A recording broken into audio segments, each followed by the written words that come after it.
नमस्कार, मैं हूं उदय और देवभूमि एक्सप्रेस में आपको बहुत स्वागत है। चलिए सीधे लिए चलते आपको थराली, जब मुख्यमंत्री पुष्कर सिंह धामी मौजूद है। भाइयों बहनों, मोदी जी के नेतृत्व में अनेकों अनेक कार्य हो गए। आज कोरोना महामारी चली है। अब बहुत सारे राजनीतिक दल आ रहे हैं हमारे पास। वो कह रहे हैं कि महंगाई बढ़ गई है, कहीं कह रहे हैं बेरोजगारी बढ़ गई है, कहीं कह रहे हैं हम सिलेंडर के दाम कम कर देंगे, कहीं कह रहे हैं हम 5 लाख लोगों को रोजगार दे देंगे। अरे भाई, आप सरकार में रहे थे, आप सरकार में रहे थे, तब आपने कितने लोगों को रोजगार दिया? आपने किसी को रोजगार देने का काम नहीं किया, सिवाय गुंडे बदमाशों को, माफियाओं को और जो है बड़े बड़े भ्रष्टाचारियों को, आपने उनको रोजगार देने का काम किया था। आपकी सरकार लोगों ने देखी है। आज जो आप बात कर रहे हैं कि उत्तराखंड के अंदर हम ये कर देंगे, आपकी सरकार बगल में पंजाब में है, राजस्थान में है, छत्तीसगढ़ में है, महाराष्ट्र में है। आप वहां जो काम नहीं कर पा रहे हैं, आप उत्तराखंड में कैसे कर लेंगे? आप देश के किसी राज्य में वो काम नहीं कर पा रहे। आप केवल चुनाव का एजेंडा लेकर आए हैं। आपने कामों को देखा है। आप 2017 तक सरकार में रहे हैं। आपको टेलीविजन पर कहते हुए सुना गया कि जितना खाना है खा लो, जो करना है कर लो, मैं आंखें बंद कर लूंगा। यानी जितनी लूट मचानी है मचा लो। आपके समय में लूट चलती है। और दूसरी तरफ हमारे देश के यशस्वी प्रधानमंत्री नरेंद्र मोदी जी कहते हैं, मैं देश का चौकीदार हूं, न मैं खाऊंगा न किसी को खाने दूंगा। ये चुनाव बड़ा महत्वपूर्ण चुनाव है। आज 1 तारीख समाप्त हो गई है, 14 तारीख को मतदान होना है। आपका एक एक वोट नरेंद्र मोदी जी को ताकत प्रदान करेगा। आपका एक एक वोट पुष्कर सिंह धामी को, उत्तराखंड राज्य को आगे ले जाने के लिए शक्ति प्रदान करेगा। भाइयों बहनों, एक एक वोट इस थराली विधानसभा को, इस उत्तराखंड को आगे ले जाने वाला होगा।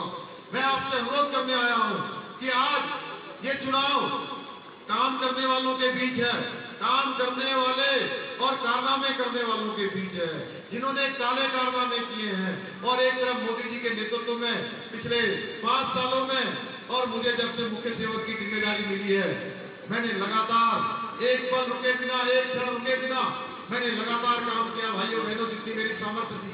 अब मैं जहां भी जा रहा हूं, मुझसे लोग कह रहे हैं आपने काम अच्छा किया, लेकिन आपके पास समय कम था।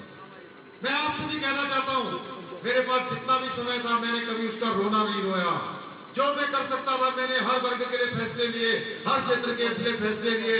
विकास का काम हो या अन्य काम हो, या आपदा में पीड़ितों को राहत देने का काम हो, या पैकेज देने का काम हो, या नौकरियों में हमने खोलने की बात हो, या निःशुल्क भर्तियां करने की बात हो, हमने सारे क्षेत्रों में काम किया। भाइयों बहनों, मैं आपसे कहना चाहता हूँ, मैंने कहा परसों में द्वाराहाट में था, जब मुझसे बुजुर्ग कह रहे बेटा तुम्हें टाइम कम देगा, मैंने कहा बाबा, मेरी पार्टी में प्रधानमंत्री जी ने मुझे 5 महीने का समय दिया।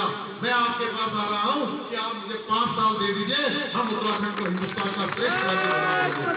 मैं आज आप सबसे भी कहने आया हूं कि आपका एक एक वोट बहुत कीमती वोट है। एक एक वोट देश को ताकत देने वाला वोट है।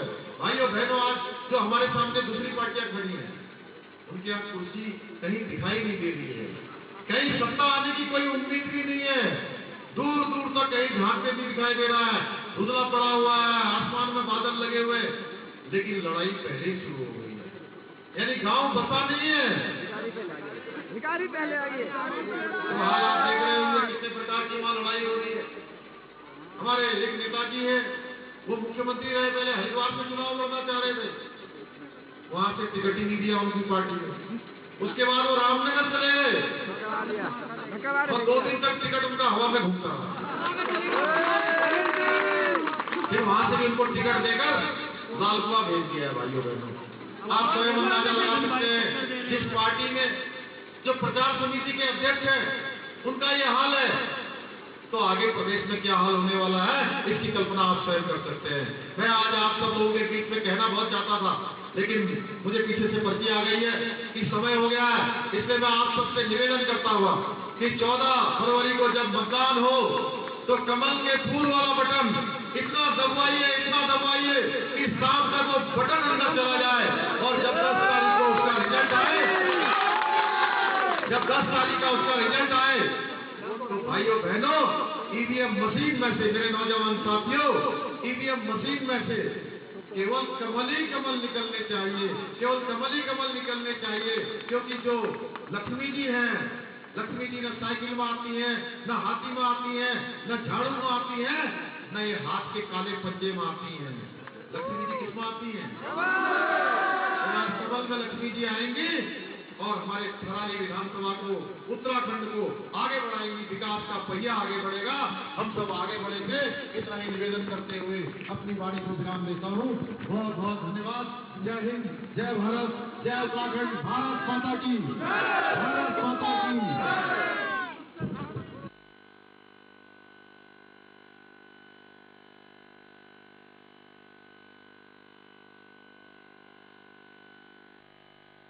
तो सीधी तस्वीरें आप थराली से देख रहे थे, जब मुख्यमंत्री पुष्कर सिंह धामी ने बीजेपी प्रत्याशी के पक्ष में संबोधित किया, वहीं बीजेपी के पक्ष में वोट भी मांगे। चलिए रुक करते अगली खबर का।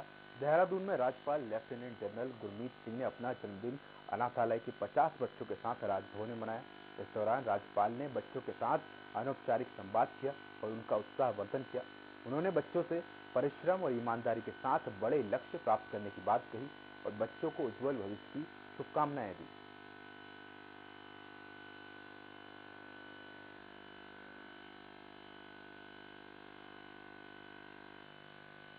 सीएम पुष्कर सिंह धामी ने देहरादून स्थित CIC इंटर कॉलेज में सभा को संबोधित करते हुए कहा कि एक तरफ वह पार्टी चुनाव लड़ रही है जिसने भ्रष्टाचार के अलावा कुछ नहीं किया, और दूसरी ओर वह पार्टी चुनाव लड़ रही है जो राज्य में कई विकास किए हैं। वहीं इशारों पर सीएम धामी ने हरीश रावत पर हमला बोलते हुए कहा कि 2017 से पहले टीवी पर कह रहे थे कि आओ और लूट लो। वहीं उन्होंने कहा कि इस बीजेपी को इस बार 60 से ज्यादा सीटें मिलने वाली हैं। वहीं कार्यक्रम में प्रदेश अध्यक्ष मदन कौशिक और विधायक प्रत्याशी खजान दास मौजूद रहे।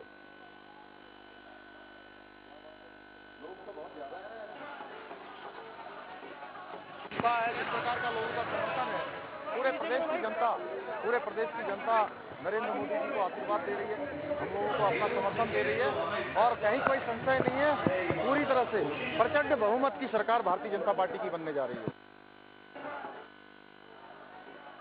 तो देहरादून में सीएम धामी ने हरीश रावत पर निशाना साधा। उन्होंने कहा कि बीजेपी इस बार 60 से ज्यादा सीटें जीतेगी। तो आपको बता दें कि बीजेपी के पक्ष में सभा में शामिल हुए थे। इस दौरान उन्होंने जनता से बीजेपी को वोट देने की अपील की। वहीं कार्यक्रम में प्रदेश अध्यक्ष मदन कौशिक मौजूद रहे। इसके अलावा तमाम बड़े बीजेपी कार्यकर्ता मौजूद रहे। उन्होंने कांग्रेस पर निशाना साधते हुए कहा कि कांग्रेस सिर्फ भ्रष्टाचार करती है। तो सीएम धामी ने इशारों में हरीश रावत पर निशाना बोला।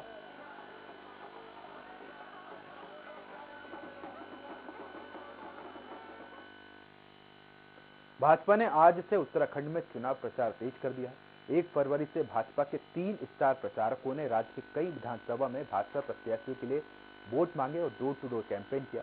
स्टार प्रचारकों में बीजेपी के 3 बड़े मुख्यमंत्री, हिमाचल प्रदेश के मुख्यमंत्री जयराम ठाकुर, हरियाणा के मुख्यमंत्री मनोहर लाल खट्टर और मुख्यमंत्री पुष्कर सिंह धामी ने अलग अलग क्षेत्रों का दौरा किया और बीजेपी के पक्ष में डोर टू डोर प्रचार करेंगे। मैं आपको बता दें कि मुख्यमंत्री पुष्कर सिंह धामी आज 4 जिलों का दौरा कर रहे हैं, जिसमें देहरादून, उत्तरकाशी, चमोली और हरिद्वार शामिल हैं।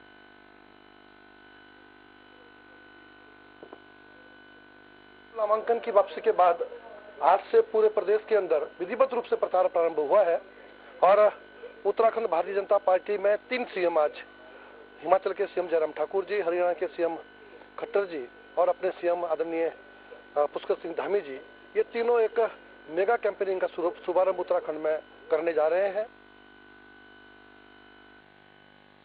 खबर चमोली से है, जहां सीएम पुष्कर सिंह धामी थराली का दौरा उन्होंने किया। इस दौरान सीएम कुलसारी में डोर टू डोर प्रचार के बाद उन्होंने थराली भी पहुंचे, जहां उन्होंने चुनाव प्रचार किया और बीजेपी के प्रत्याशी भूपाल राम टमटा के लिए वोट देने की अपील की।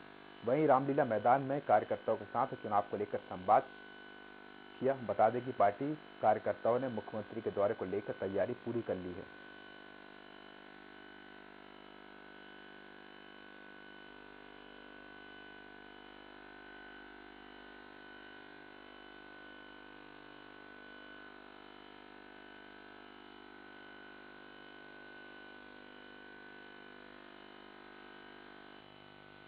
हिमाचल प्रदेश के मुख्यमंत्री जयराम ठाकुर विकास नगर पहुंचे, जहां मुख्यमंत्री जयराम ठाकुर ने दीप प्रज्वलित कर कार्यक्रम की शुरुआत की।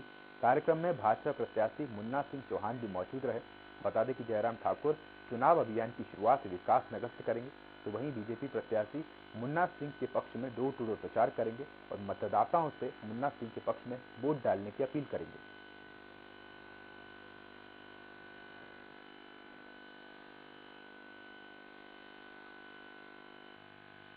हरियाणा के सीएम मनोहर लाल खट्टर हल्द्वानी में आयोजित जनसंवाद कार्यक्रम में शामिल हुए। यहां सीएम मनोहर लाल खट्टर ने बीजेपी प्रत्याशी जोगिंदर रौतेला के समर्थन में जनसंवाद किया और लोगों से जोगिंदर रौतेला को वोट देने की अपील की। वहीं सीएम मनोहर लाल खट्टर लालकुआं में भी डोर टू डोर प्रचार करेंगे।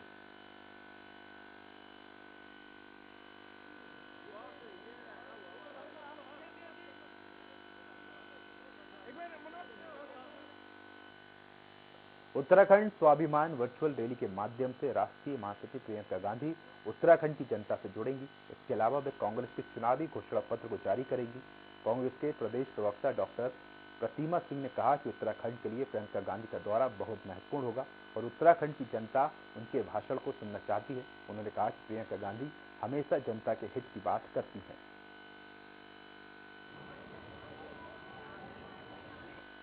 प्रियंका गांधी जी कल आ रही हैं और उत्तराखंड स्वाभिमान जो रैली हमारी वर्चुअली चल रही है उसके माध्यम से जनता को संबोधित करने का कार्य करेंगी। वो रैली हर विधानसभा में लाइव चलेगी। उसके साथ ही हमारा जो घोषणा पत्र है, जिसे हमने प्रतिज्ञा पत्र का नाम दिया है, उस घोषणा पत्र को भी जो है जारी करने का काम प्रियंका गांधी जी करेंगी। मसूरी में भाजपा युवा मोर्चा ने कार्यकारिणी का विस्तार किया है। इस मौके पर पूर्व छात्र संघ अध्यक्ष रविंद्र रावत को मसूरी भाजपा युवा मोर्चा का महामंत्री नियुक्त किया गया है। वहीं राहुल कठैत को उपाध्यक्ष बनाया गया है। इसके साथ ही अन्य दर्जनों लोगों को विभिन्न पदों से नवाजा गया है। इस मौके पर भाजपा मंडल अध्यक्ष मोहन पटवाल ने नई कार्यकारिणी की सदस्यों को फूल माला पहनाकर स्वागत किया। साथ ही उनसे भाजपा की रीति और नीति को जन जन तक पहुंचाने का आह्वान किया। इस मौके पर भाजपा युवा मोर्चा के अध्यक्ष अमित पवार ने कहा कि भाजपा दुनिया की सबसे बड़ी पार्टी बन गई है। वहीं लगातार भाजपा की रीति और नीति से प्रभावित होकर लोग सदस्यता ग्रहण कर रहे हैं। इसी क्रम में मसूरी में कई युवाओं ने भाजपा युवा मोर्चा का दामन थामा है।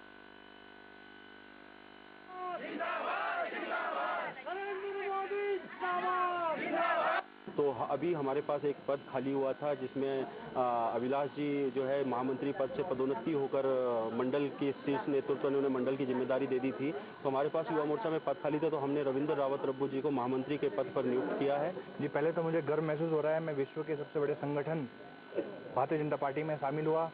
इससे पहले मैंने अखिल भारतीय विद्यार्थी परिषद के लिए कार्य किया है और मैं अपने कॉलेज में अध्यक्ष भी रहा हूँ। युवाओं को जोड़ने का काम किया है मैंने। युवाओं के लिए हमेशा तत्पर खड़ा हुआ हूँ।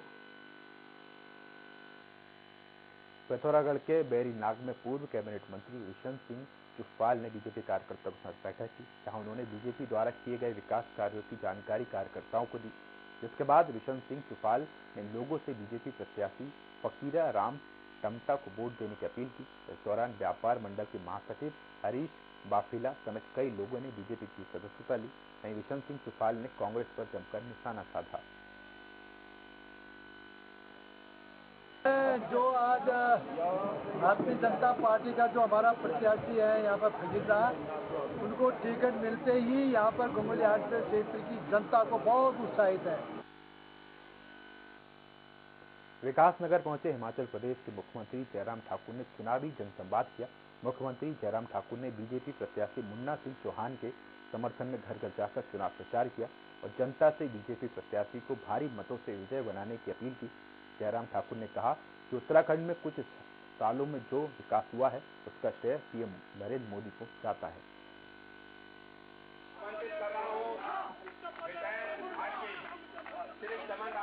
ध्वनि से उनका स्वागत करेंगे, अभिनंदन करेंगे। बीजेपी प्रत्याशी संजय गुप्ता का चुनाव प्रचार करने के लिए राज्यसभा सांसद नरेश बंसल लक्सर पहुंचे, जहां बीजेपी के चुनाव कार्यालय में कार्यकर्ताओं ने उनका पुष्प वर्षा से स्वागत किया। चुनाव प्रचार का शुभारंभ विजय रथ के साथ किया गया, लेकिन इस दौरान सैकड़ों लोग बिना मास्क के नजर आए। सोशल डिस्टेंसिंग हो या मास्क, दोनों ही इस कार्यक्रम के दौरान दूर दूर तक देखने को नहीं मिले। वहीं बीजेपी प्रत्याशी संजय गुप्ता ने भी खुद मास्क का इस्तेमाल नहीं किया। प्रदेश में महामारी से हालत खराब है, लेकिन राजनीतिक दल इस ओर ध्यान नहीं दे रहे हैं। राजनीतिक दल हर रोज कोरोना गाइडलाइन के नियम तोड़ रहे हैं, लेकिन प्रशासन उनके खिलाफ कोई ठोस कार्रवाई नहीं कर रहा है।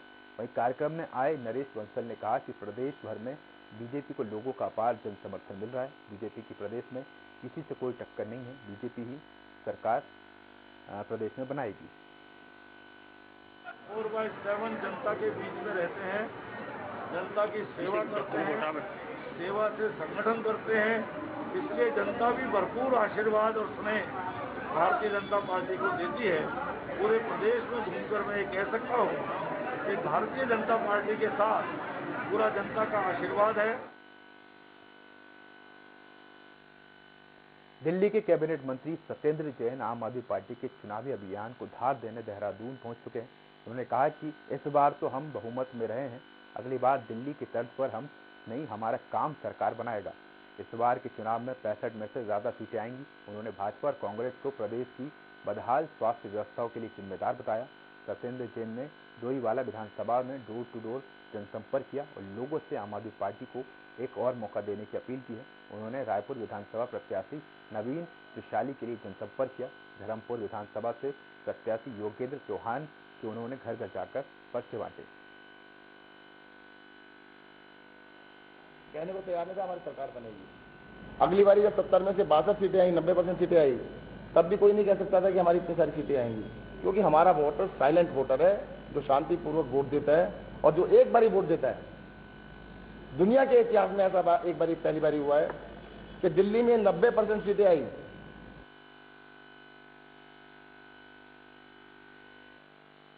कैबिनेट मंत्री और आप नेता राजेंद्र पाल गौतम ने झवरेड़ा विधानसभा में डोर टू डोर प्रचार किया और स्थानीय प्रत्याशी को वोट देने की अपील की।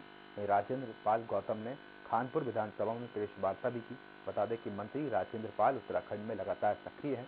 हर रोज 2 से 3 विधानसभाओं में स्थानीय प्रत्याशियों के लिए प्रचार कर रहे हैं।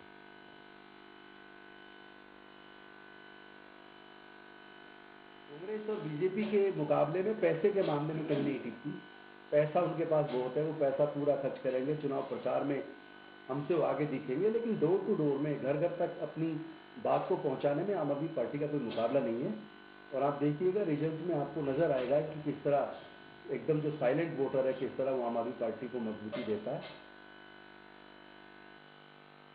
देहरादून में स्वास्थ्य मंत्री धन सिंह रावत की आय को लेकर बड़े सवाल खड़े हो रहे हैं। 2017 में हुए विधानसभा चुनाव में उन्होंने रिटर्निंग ऑफिसर को जो आय के आंकड़े दिए थे, उसके मुताबिक 5 साल बाद जब उन्होंने विधानसभा प्रत्याशी का पर्चा दाखिल किया तो उसमें पता चला कि धन सिंह रावत की आय में 30 गुना की वृद्धि हुई है।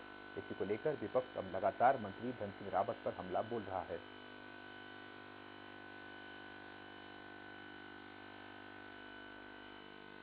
व्यक्तिगत बात कर रहे हैं तो आप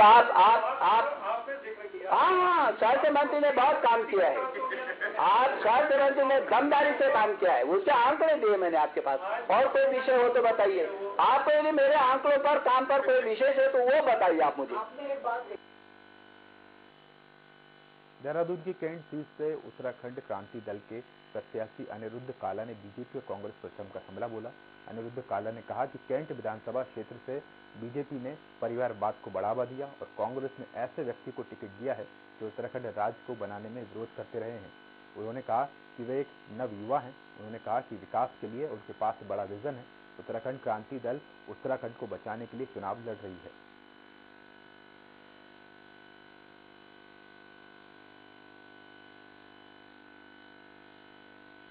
विधानसभा की जो समस्याएं हैं, जो इन 21 सालों में हमारे राज्य को जो मूलभूत सुविधाओं से दूर रख दिया गया, चाहे उसमें सड़क, बिजली, पानी, रोजगार, स्वरोजगार, और जो विशेषकर जो युवा वर्ग को, एक तबके को दरकिनार कर दिया गया, उसकी लड़ाई हमारी जो जंग है वो जारी है। केंद्रीय रक्षा राज्य मंत्री अजय भट्ट पहुंचे, जहां उन्होंने भाजपा प्रत्याशी शैलेंद्र मोहन सिंघल का प्रचार प्रसार किया और पार्टी के पक्ष में वोट डालने के लिए डोर टू डोर जनसंपर्क किया। इस दौरान उन्होंने जनता को संबोधित करते हुए कहा कि भाजपा को जनता का भरपूर समर्थन मिल रहा है। जनता ने शैलेंद्र मोहन सिंघल को चौथी बार विधायक बनने की ठान ली है। उन्होंने कहा कि सबकी भाजपा से टक्कर है, लेकिन भाजपा की किसी से टक्कर नहीं है और इसका परिणाम आने वाले समय से पता लग जाएगा। बहुत अच्छा प्रभाव यहाँ की जनता में है। सब लोग उनको बहुत अच्छा भी मानते हैं। जनता की सेवा वो चिकित्सक के रूप में भी कर चुके हैं, 3 बार यहाँ के विधायक रह के भी कर चुके हैं। जो इस बार उत्साह देखने को मिल रहा है जनता में, उससे साफ जाहिर हो रहा है कि डॉक्टर सिंघल को इस बार यहाँ की जनता ने चौथी बार विधानसभा में भेजने का मन बना लिया है। पौड़ी में कांग्रेस पार्टी के प्रदेश अध्यक्ष गणेश गोदियाल अपनी विधानसभा क्षेत्र के विभिन्न गांवों का भ्रमण किया।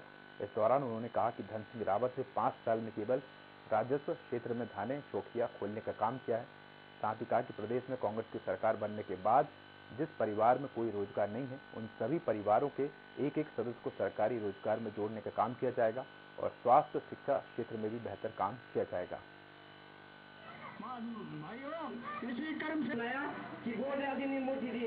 मेरी कोई राजनीतिक महत्वाकांक्षा नहीं है, लेकिन इस प्रदेश का जो सबसे बड़ा, जो हमारा सबसे बड़ी चिंता है, सबसे बड़ा हमें जो रोज सताता है, वो है बेरोजगारी। और इस प्रदेश से अगले 5 साल में हमें बेरोजगारी को समाप्त करना है।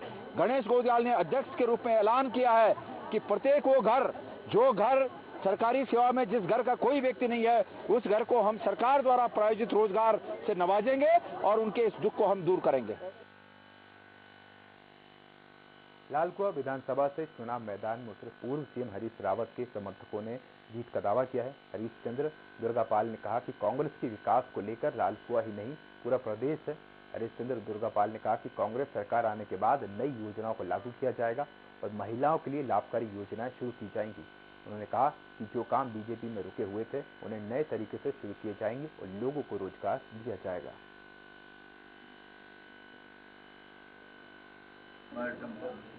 हमारे 8,000 डंपर यहाँ पर उनका अभी तक किराए कम होने से उनका संतोष है। उन्होंने कहा कि हम सरकार हमारी आएगी और समाधान निकालेंगे। डोईवाला में नाम वापसी के अंतिम दिन जहां कुछ प्रत्याशियों ने नाम वापस लिए गए, तो वहीं मैदान में रहने वाले प्रत्याशियों को चुनाव चिन्ह भी आवंटित कर दिए गए हैं। इसके बाद एसडीएम ने सभी प्रत्याशियों समेत उनके प्रस्तावकों की बैठक ली। एसडीएम मिश्र ने प्रत्याशियों को चुनाव आयोग की गाइडलाइन की जानकारी दी, बूथ स्तर की वोटरों की लिस्ट दी, तो वहीं बैलेट पेपर से मतदान करने वाले मतदाताओं की लिस्ट की जानकारी दी। एसडीएम ने सभी लोगों से कोरोना गाइडलाइंस का पालन करने की अपील भी की है।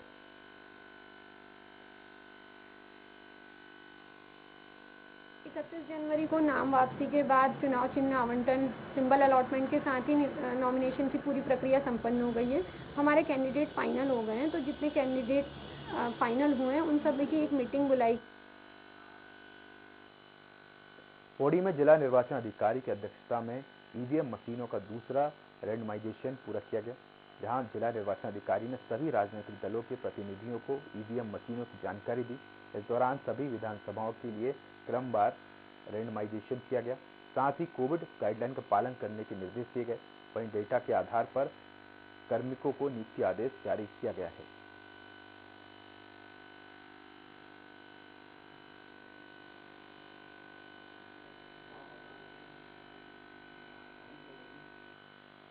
कालाडूंगी विधानसभा में कांग्रेस प्रत्याशी महेश शर्मा ने चुनाव प्रचार तेज कर दिया है।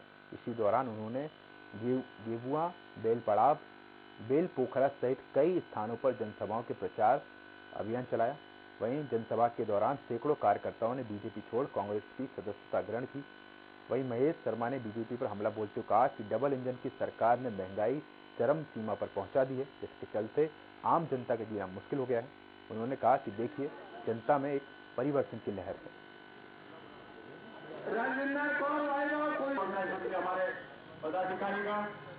परिवर्तन की बयार चली हुई है। आप देख रहे हैं कि सैकड़ों की तादाद में आज मातृशक्ति ने, किसानों ने भारतीय जनता पार्टी को छोड़कर कांग्रेस की सदस्यता ली है और निश्चित तौर पर 14 फरवरी को आप देखिएगा एक तरफा कांग्रेस के पक्ष में मतदान होगा। काशीपुर में 1.5 साल पहले आप नेता दीपक वाली के द्वारा की गई एक प्रेस कॉन्फ्रेंस को गलत तरीके से वायरल करने पर दीपक वाली ने भाजपा और कांग्रेस पर ओछी राजनीति करने का आरोप लगाया और दोषियों पर कड़ी कार्रवाई करने की मांग की है।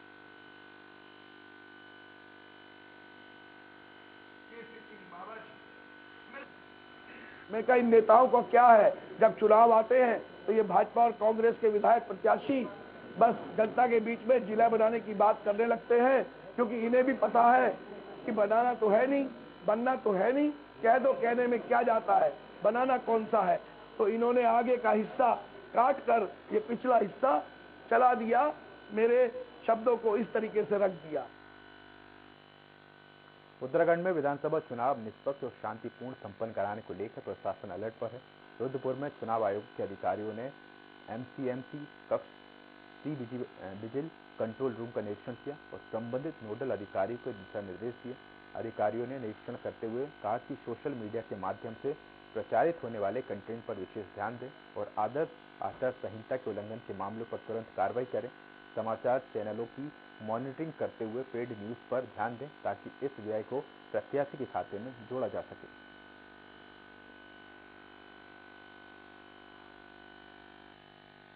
फिलहाल के लिए बुलेटिन में इतना ही। देखते रहिए स्वराज एक्सप्रेस। नमस्कार। देश दुनिया की हर खबर के अपडेट के लिए आप हमें सोशल मीडिया प्लेटफॉर्म पर भी कर सकते हैं फॉलो। सब्सक्राइब करें हमारा YouTube channel @Swaraj express SMBC। हमारे ट्विटर अकाउंट को भी कर सकते हैं फॉलो @स्वराज एक्सप्रेस SMBC। हमारे फेसबुक पेज को करें लाइक @स्वराज एक्सप्रेस SMBC। ताज़ा खबरों को जानने के लिए